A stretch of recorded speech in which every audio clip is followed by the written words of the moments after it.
Noong 1932, nagtayo ang Pilipinas ng pinakamalayong kulungan sa Mindanao Island. Hindi nila alam na magiging impyerno ito. Ang Davao Penal Colony ay naging libingan ng libu-libong tao.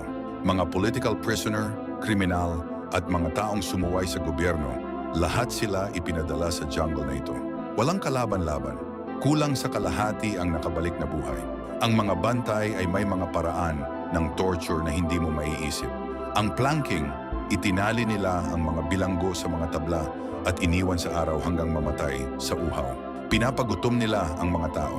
Pinapuwersa sa mga minahan na nakakamatay. Pero mas lumala pa nung dumating ang mga Hapon. Ginawa nilang mga alipin ang mga bilanggo. Pinapagawa ng mga military installation. Mas marami pang namatay. May mga nag-attempt na tumakas. Ginagamit nila ang mga aso para hanapin ang mga nakatanan. Kapag nahuli, pinapatay sa harap ng iba para takutin sila. Hanggang ngayon, nakatago pa rin ang mga lihim ng lugar na ito.